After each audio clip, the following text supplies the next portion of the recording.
Desde mi ventana. Era viernes y había estado toda la tarde con unos compañeros de la secundaria haciendo un trabajo.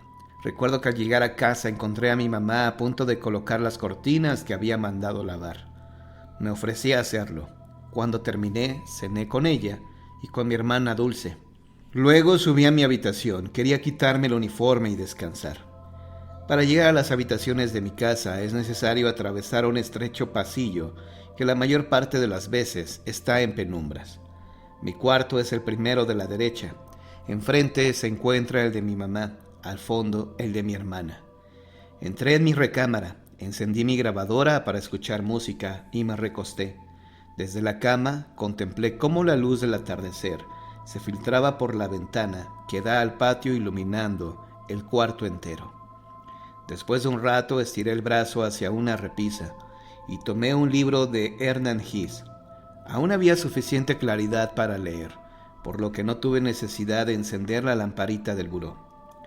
Pese a que se trataba de un buen libro, me costó mucho trabajo concentrarme. Tenía la sensación de que era observado desde la ventana del pasillo. Levanté la vista y miré hacia ese punto. No eran imaginaciones mías, alguien me espiaba. Era una silueta que se asomaba y luego se escondía. No fui capaz de identificarla. Debe ser mi hermana Dulce, seguramente me quiere espantar. Pero ahorita yo voy a su cuarto y la espanto antes. Recuerdo que pensé en aquel momento. Me incorporé y salí de mi recámara para dirigirme a la de ella. Cuando abrí la puerta, la vi en su cama dormida. Regresé a mi cuarto. Pensé que ella solo fingía dormir para intentar asustarme de nuevo. Así que me puse atento para espantarla cuando ella se levantara. Pero el tiempo pasó y Dulce no venía. Creyendo que había desistido o que simplemente se había aburrido del juego, me volví a recostar para seguir con la lectura. Al poco tiempo, vi con el rabillo del ojo que alguien volvía a asomarse por la misma ventana. Le grité a mi hermana que dejara de molestar, que ya sabía que era ella quien estaba ahí. Fastidiado, dejé el libro a un lado y me recosté para tratar de concentrarme en la música. Una vez más sentí que alguien me observaba desde la ventana. Me incorporé de golpe y miré directamente hacia ahí. Me encontré ante un desconocido extremadamente alto. La piel de su rostro era verdosa y sus ojos anormalmente redondos. De ellos emanaban destellos rojizos. Tenía además 3 puntos rojos semejantes a grandes lunares. Uno en la laringe, otro en el corazón y otro más a la altura del ombligo. Aquella visión me produjo un sobresalto. Me pregunté si estaba soñando, pero no. Al momento que yo pensaba eso, aquel ser ya se encontraba en mi cama, recostado junto a mí. Al verlo en ese punto, me asusté tremendamente, pero antes de que pudiera hacer algo, con una agilidad asombrosa, subió a mis piernas, me tomó de los hombros y se introdujo en mi cuerpo. Yo estaba totalmente indefenso. Intenté gritar, pero no pude. Parecía como si aquella criatura se estuviera alimentando de mi energía, pues empecé a sentir un gran sopor. El sueño se apoderó de mí. No obstante, interiormente seguí luchando contra aquella intromisión, a la que traté de expulsar de mi interior. Esta lucha duró bastante tiempo. Finalmente tomé una bocanada de aire, y aquel ser se desprendió. Sin embargo, aún sobre mí, se me acercó al oído y emitió un sonido que interpreté como carcajada. Una carcajada terrible, hiriente, semejante a la de un loco. De pronto se separó de mi cuerpo, traspasó la ventana y se fue. No fui capaz de incorporarme.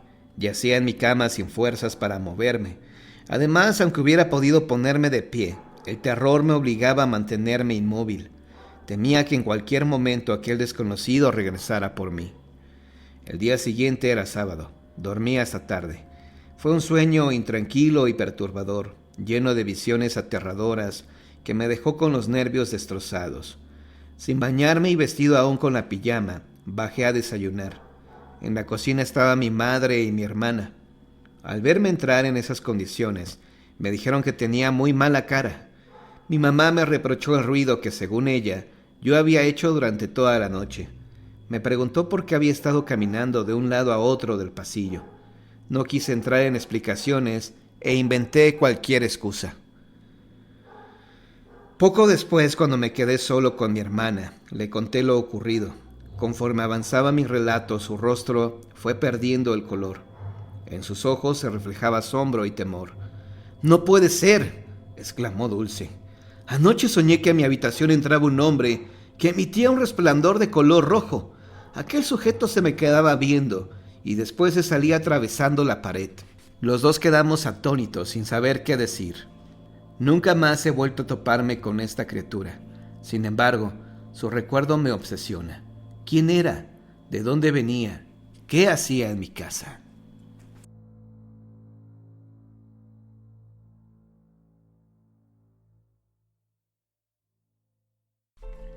Casa en alquiler. Joseph Sheridan Le Fanu.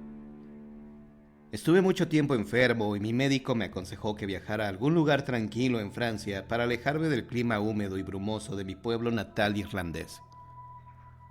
Decidí embarcarme a Marsella y mi criado Hans, antiguo sargento de 60 años de edad, me acompañó en este viaje. Cuando llegamos, los nativos del lugar me indicaron que había una casa en alquiler en un pueblecito de pescadores que se encontraba no lejos de ahí. Me dijeron que se trataba de un lugar muy bello con un clima excelente. Como el alquiler era barato, acabé por aceptar, y 2 días más tarde llegamos a la casa en cuestión. Esta casa, me dijo el hombre que me entregó las llaves, perteneció durante cierto tiempo a un marino francés. Una vez cerrada la puerta, Hans me miró y me dijo bruscamente: «Señor, esta casa no me agrada en lo absoluto». Me eché a reír y contesté: «¿Qué le ves de malo? Por mi parte la encuentro encantadora, bien amueblada, con buena ubicación y muy soleada». Hans se encogió de hombros y subió el equipaje.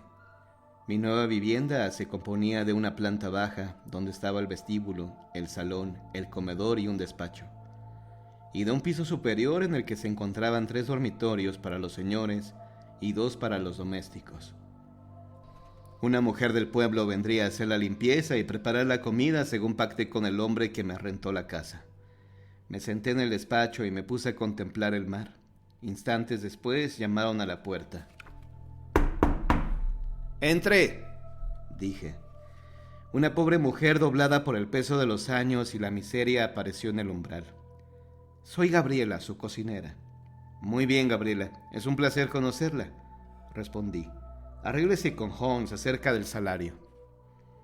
Después de cenar, Gabriela regresó a su casa y yo me acosté, cansado por el agotador viaje, y a los pocos minutos me quedé dormido. Un ruido extraño me despertó. Habría jurado que en la habitación estaba alguien más, respirando de forma muy rara. La oscuridad era total, por lo que no pude ver nada. Debo confesar que en aquel momento me sentí dominado por un terror espantoso. Me incorporé en la cama y grité: «¿Quién está ahí?». Nadie contestó, pero tuve la impresión, casi la certeza, de que alguien se aproximaba hacia mí. Sentí aquella respiración jadeante cada vez más cerca. Volví a insistir, esta vez aún más nervioso: «¿Quién está ahí?». Algo frío, húmedo y pegajoso rozó mi mano. Perdí el control de mis nervios y me puse a gritar con desesperación: «¡Hans! ¡Hans! ¡Ayúdame! ¡Socorro!». Pero todo permaneció tan silencioso como antes. Pensé que Hans estaría en alguna taberna como solía hacerlo, o que quizá había sido víctima de aquella cosa. Mis gritos parecieron haber parado en seco el avance de aquel espectro, o lo que fuese, pues ya no sentía su aliento. Tomando coraje, agarré el mechero y encendí una vela. Al mismo tiempo que la llama empezaba a brillar, escuché unos pasos precipitados y un gran ruido. Comprobé que en mi habitación no había nadie, y cuando me disponía a volver a apagar la luz para dormir, seguro de que había alucinado, mi mirada se clavó en el suelo. Estaba cubierto de unas manchas negruzcas que no pude identificar, hasta que me acerqué a ellas y comprobé con horror la huella de unos pies que partían de la cabecera de mi cama y se detenían delante del muro que daba a la parte posterior de la casa. ¿Había atravesado la pared aquella cosa? Aquel misterio empezaba a ponerme nervioso y entonces tomé la decisión que habría de lamentar el resto de mi vida. Me vestí con rapidez sin quitar los ojos del muro. Tomé mi pistola y me acerqué al lugar donde desaparecieron las huellas. Comprobé que penetraban el tabique, Pensé que podría ser un muro giratorio dando acceso a una puerta secreta. Empujé con todas mis fuerzas, pero el muro no cedía. De repente oí unos goznes invisibles que giraban. El muro se abrió como una puerta al mismo tiempo que una bocanada de aire pestilente penetraba por mis orificios nasales. La vela iluminó una escalera de piedra que se hundía en espiral en las entrañas de la tierra. Comencé a descender contando 396 escalones, hasta que llegué a un pasadizo estrecho, por cuyo suelo avanzaban las huellas y llegué a una pesada puerta de hierro. La empujé. Resistió un poco y al fin se abrió produciendo un tétrico chirrido. Me di cuenta que me encontraba dentro de una inmensa caverna en la que flotaba una bruma lechosa.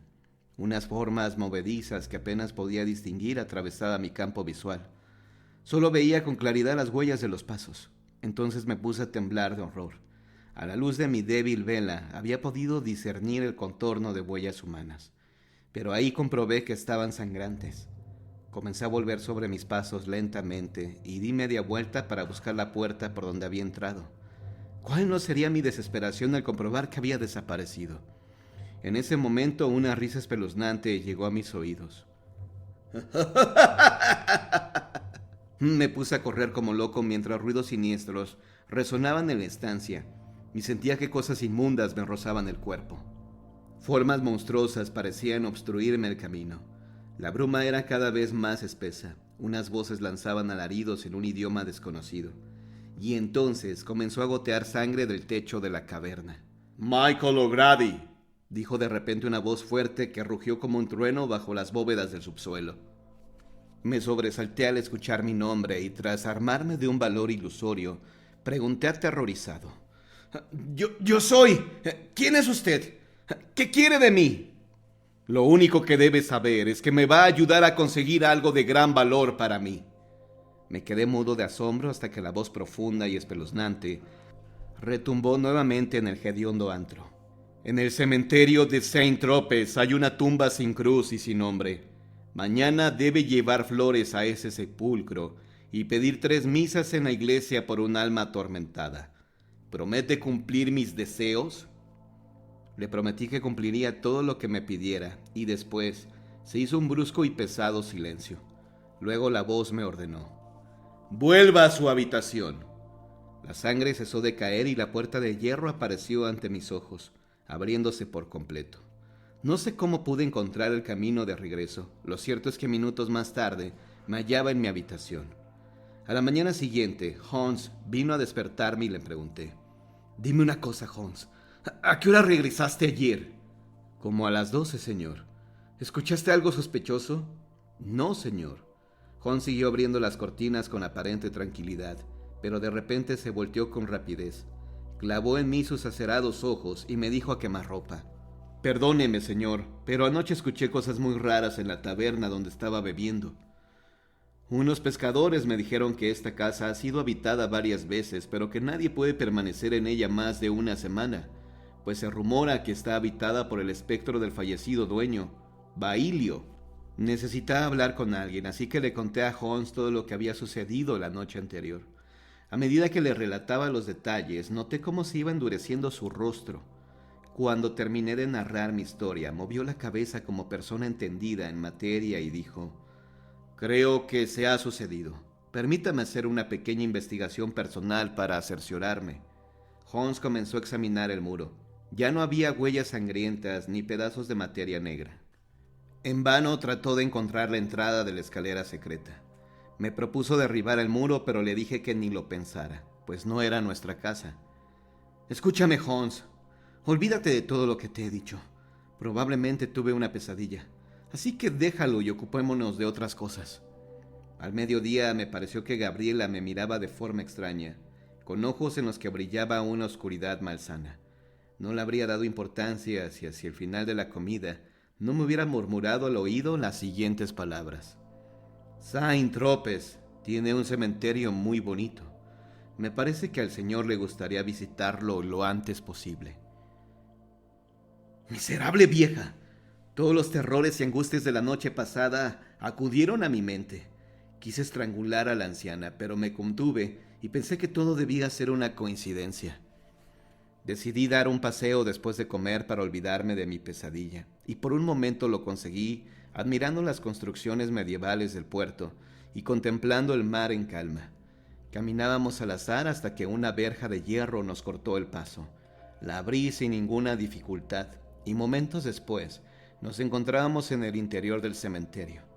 Sentí la profunda necesidad de satisfacer el deseo que habían despertado en mí las palabras de la cocinera, saber si había soñado o no. El cementerio no tenía el aspecto mórbido de nuestros panteones irlandeses. Hans, que era sumamente supersticioso, me esperó afuera. Me puse a recorrer el cementerio mirando fijamente cada una de las tumbas. De repente me sentí dominado por una sensación de terror. Me encontré ante una lápida gris, desnuda, triste, sin inscripción ni flores. Su apariencia producía mucho asco. Creí que volvía a escuchar la extraña voz de la caverna. No pude soportarlo y salí corriendo. Esa misma tarde me marché de Saint Trops. Había intentado enterarme de aquello que encerraba la tumba, pero nadie supo decirme nada. Cuando escuchaban mi pregunta se persignaban y me dejaban solo. Entonces me acordé de Gabriela. Ella tendría que darme alguna explicación. Desgraciadamente nunca pude encontrarla. La incertidumbre fue más fuerte que el miedo y cumplí mi promesa a aquello que habitaba la caverna. Cubrí de flores la misteriosa tumba y luego fui a ver al cura del lugar, y le pagué 3 misas por el eterno descanso de un alma en pena, pero él me respondió: «Lo siento mucho, pero no puedo hacer eso. Necesito una explicación». Le conté mi increíble historia sin ahorrar el más mínimo detalle, desde aquella primera noche en que entrara en mi habitación el extraño y furtivo visitante, hasta el instante en que oí su siniestra voz haciéndome prometer que haría dar 3 misas por un alma en pena. El sacerdote me escuchó con mucha atención y cuando terminé mi relato se quedó pensativo, como si meditara sobre todo lo que había dicho. Luego se levantó y me dijo: «La Iglesia desconfía de ese tipo de visiones del infierno. Creo que su sueño en relación con la tumba misteriosa no es más que una simple coincidencia». Y no dijo más. Yo salí de la sacristía con la conciencia en paz. Entonces una voz proveniente de ningún lado me dijo claramente: «Gracias, Michael O'Grady». Fin.